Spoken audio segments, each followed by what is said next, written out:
Hello, y'all of liberty, page fans, page fam.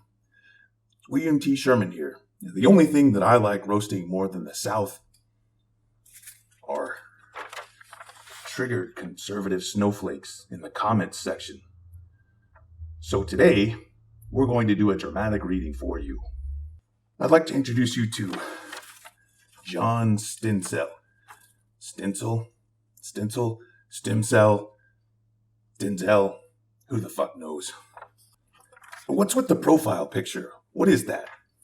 Is that anti-abortion? Or is that you're a fan of Joan Crawford?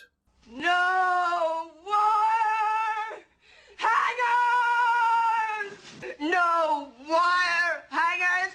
John is from Hanover Park, Illinois. I'm having trouble understanding why there are Confederate sympathizers from Illinois when Illinois had over 200 units contribute to the war between the states. Anyway, let's get down to reading the comment.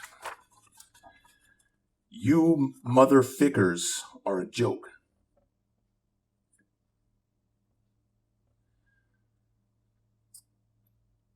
What's a ficker? Okay, well, it must be maybe he's trying to avoid the Facebook censors. Here celebrating treason. You Wappold have been on the side of Britain. Sons of Liberty my ass. Fuck off. Oh, so you can spell it correctly. I thought it might have been an attempt to avoid the Facebook censors, but here we are. Well, considering that you couldn't spell the word would, I guess typos were inevitable. John, if you'd really like me to Sons of Liberty your ass, I'm happy to do so. Is that your way of going back to being able to drink Bud Light?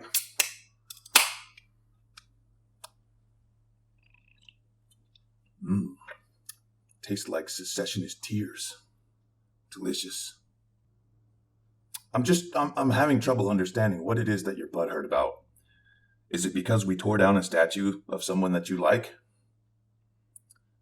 Did I burn down your great-great-great-grandpapa's farm? So John, here's to you. Burn, baby, burn. Disco Inferno. Gonna be a hot time on the old town tonight. I love the smell of traitors burning in the morning. Oh dear, I've got ash on my coat. I guess I'll have to get your mom to clean it for me. Secessionist tears.